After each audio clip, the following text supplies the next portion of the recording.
गांव सो रहा था। चांदनी की रोशनी मिट्टी के घरों और धूल भरी गलियों पर बिखरी थी। एक कुत्ता भौंका, एकाकी उदास आवाज, फिर सन्नाटा, घना, भारी, गहरा।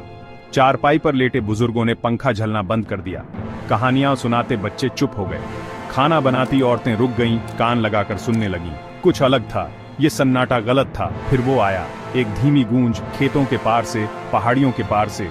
वो ऊपर नीचे हो रही थी, जैसे हवा में कोई उदास गाना बह रहा हो। डर, ठंडा और चिपचिपा गांव पर छा गया। अपनी झोपड़ी में विजय हिला। वो जवान था, मजबूत, नया नया शादीशुदा। डर उसके लिए नहीं था। उसने अपनी लाठी उठाई, एक मोटा बांस का डंडा।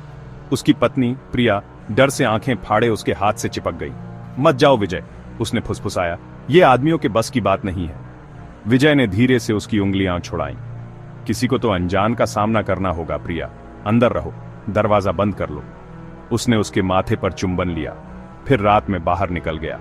गूंज तेज होती गई। गांव वाले विजय को देख रहे थे। उनके चेहरों पर डर और उम्मीद का मिलाजुला भाव था। वो अब उनका रक्षक था। वो आवाज की तरफ बढ़ा, अपनी लाठी कसकर पकड़े हुए। गूंज उसे जंगल के किनारे तक ले गई। हवा ठंडी हो गई, गीली मिट्टी और सड़ते पत्तों की गंध उसकी नाक में भर गई। और फिर उसने उसे देखा।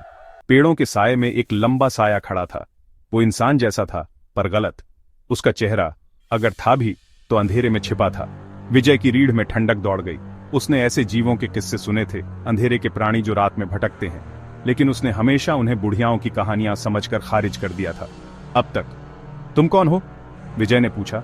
उसकी आवाज आश्चर्यजनक रूप से स्थिर थी। उस साये ने कोई जवाब नहीं दिया। वो बस वहीं खड़ा रहा। उससे गूंज निकल रही थी, तेज होती जा रही थी और जोरदार। फिर वो उसकी तरफ बढ़ा, बिना आवाज किए जमीन पर सरकता हुआ। विजय ने अपनी लाठी उठाई। डर की जगह सहज प्रवृत्ति ने ले ली।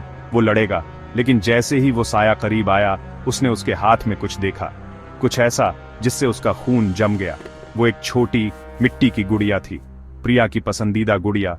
डर ने उसके पैरों को गति दी और वो मुड़ा और भागा, गूंज उसके पीछे। वो अब जानता था कि वो प्राणी क्या था और वो क्या चाहता था। वो उसे नहीं, प्रिया को चाहता था। वो अपनी झोपड़ी में घुसा। प्रिया फर्श पर सो रही थी। जैसे ही साया दरवाजे पर पहुंचा, उसने दरवाजा बंद कर दिया। उसकी गूंज गुस्से भरी चीख में बदल गई। उसने प्रिया को जगाया। ये यहां है, उसने फुसफुसाते हुए कहा। इसे गुड़िया चाहिए। प्रिया उठ बैठी। उसकी आंखें नींद से भारी थीं। कौन सी गुड़िया विजय? तुम अपने साथ लाए थे। उसने लाठी की ओर इशारा किया और वहां उससे लटकी हुई छोटी मिट्टी की गुड़िया थी। खुले दरवाजे से आती हवा में धीरे से हिल रही थी।